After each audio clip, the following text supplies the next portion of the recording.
আসসালামু আলাইকুম। আজ আপনাদের জন্য খুবই মজাদার একটি নাস্তার রেসিপি নিয়ে এসেছি। এই নাস্তাটা খেতে দারুণ মজার হয়ে থাকে আর অল্প উপকরণে তৈরি করে নিতে পারবেন। আশা করছি আপনাদের ভালো লাগবে। নাস্তাটি তৈরি করতে লাগবে জালি কুমড়া। এর জন্য এখানে আমি ছোট সাইজের একটি জালি কুমড়া নিয়েছি।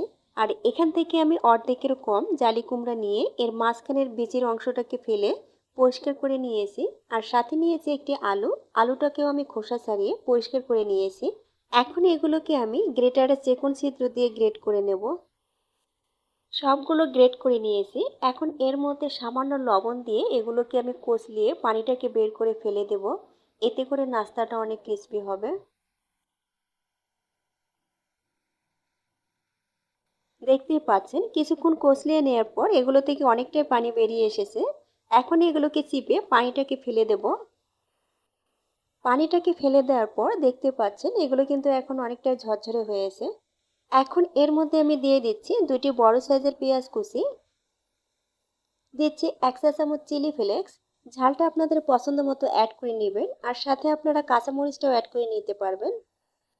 দিচ্ছি 1/2 চা চামচ ভাজা জিরার গুঁড়া, 1/2 চা চামচ ধনিয়ার গুঁড়া, দিচ্ছি 1 চা চামচ গরম মশলা। গরম মশলার পরিবর্তে এখানে আপনারা 1/2 চা চামচ চাট মশলাও দিতে পারবেন। দিচ্ছি 1 চা চামচ আদা রসুন পেস্ট এবং 2 টেবিল চামচ ধনিয়া পাতা কুচি।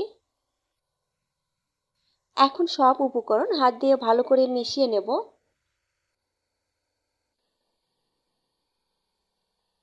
মশলাগুলোকে মিশিয়ে নেওয়ার পর বাইন্ডিংয়ের জন্য এখানে দিয়ে দিচ্ছি 2 টেবিল চামচ বেসন, দিচ্ছি স্বাদ মতো লবণ। এখন সব কিছু আবারও ভালো করে মিশিয়ে নেব।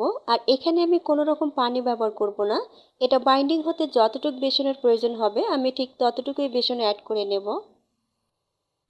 এখানে আমি আরও 2 টেবিল চামচ বেসন অ্যাড করেছি। মোট 4 টেবিল চামচ বেসন অ্যাড করা হয়েছে। আর এখন নাস্তা তৈরির জন্য এগুলো রেডি। তো এভাবে কিছুটা মিশ্রণ হাতে নিয়ে পাতলা করে এগুলোকে আমি পেঁয়াজের শেপে ভেজে নেব। চুলায় তেল সহ একটি ফ্রাই প্যান বসিয়ে তেলটাকে গরম করে নিয়ে আমি নাস্তাগুলোকে দিয়ে দিচ্ছি। আর চুলার আঁচটাকে আমি মিডিয়াম টু লোতে রেখেছি। অল্প আঁচে নাস্তাগুলোকে ভাজতে হবে আর বেশি আঁচে ভাজলে নাস্তাগুলো দ্রুত কালার চলে আসবে এবং ভেতরে কাঁচা থেকে যাবে। কিছুটা শক্ত হয়ে আসলে নাস্তাগুলোকে উল্টে দিতে হবে। আর অবশ্যই একটু সময় নিয়ে নাস্তাগুলোকে দুই পিঠে কালার করে ভাজতে হবে।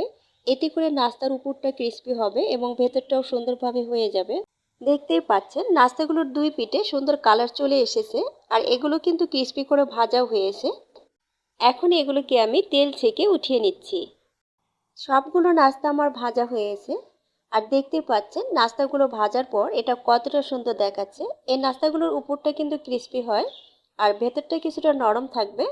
আর এটা ঠান্ডা হয়ে গেলে কিছুটা নরম হয়ে যায়, তাই চেষ্টা করবেন এটা গরম অবস্থায় খেতে। আমি একটি ভেঙে দেখাচ্ছি। তো এই ছিল আমার আজকের রেসিপি।